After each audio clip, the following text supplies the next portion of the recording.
Magandang hapon mga kabay. So meron po akong approved repair dito mga kabay, 39194. Ang model po niya G720 Black & Decker D4. Ayan. Bali, ang papalitan natin mga kabay, switch lang. Nga lang, wala pong stock nung switch ng para dito sa G720. Ayan mga kabay. Ayan. Yan po yung model niyan mga kabay. G720. Ayan. Wala po tayong stock, so naghanap na lang po kami ng kaparehas. Ayan. Ito po sa DeWalt po ito mga kabay na switch. So pares lang naman po sila ng laki. Ayan. Pares lang po ng terminal. Ayan. Pati dito sa screw nya, ayan, pares lang din po. So magkaiba lang po sila sa spring. Ito kasi may doble. May spring sa labas. Ayan. Ito naman wala. Isa lang sira ito na matigas.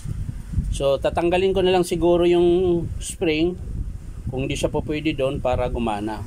Pero kung pasok naman siya tsaka di naman nakakaabala yung spring, di ko na rin kukunin kasi mas maganda to mga kabay, malakas magtulak. Binabalik niya kaagad pag pinisil mo. Yan. So kung hindi magkaroon ng problema yan mga kabay, hindi ko natatanggalin. So tara mga kabay, samahan nyo ako, kakabit po natin. So yan mga kabay, kakabit na po natin.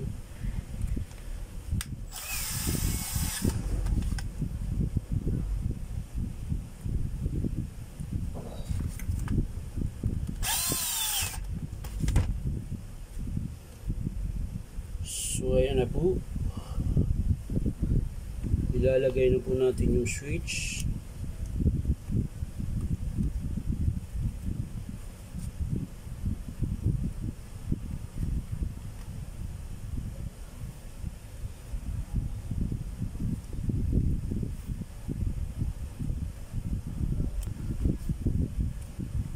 Yun. Tingnan natin.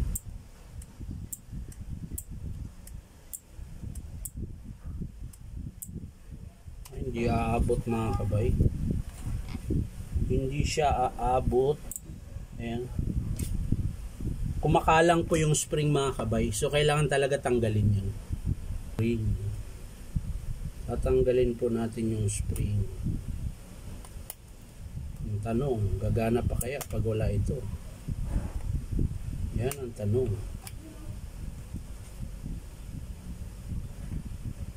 Bagay, di naman natin malalaman yan pag di natin to kinalas. So kailangan kalasin natin ito mga kabay.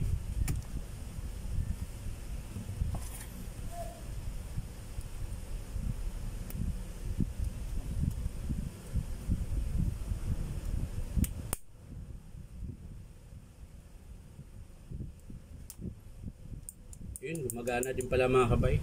Kahit wala yung spring mga kabay, gumagana. So balik natin ulit. Babalik natin ulit sa kanyang kinalalagyan.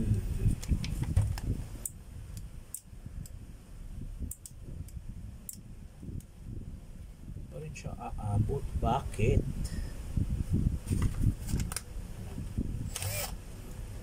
Kailangan natin luwagan. So yan na mga kabay, kasya na po siya. Hindi na po sumasabit yung spring dahil kinalas ko na po siya. So yan, abot na po siya pag inoon. Ayan. Malambot na po siya. Ayan.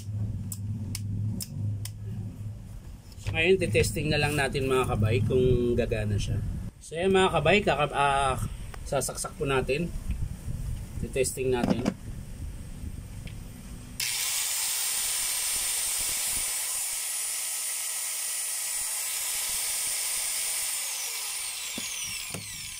So okay na po siya mga kabay. Gumana po yung switch na pinalit natin. Ayan. Kahit pang ibang modelo siya mga kabay, basta pares lang naman yung laki, okay lang yan.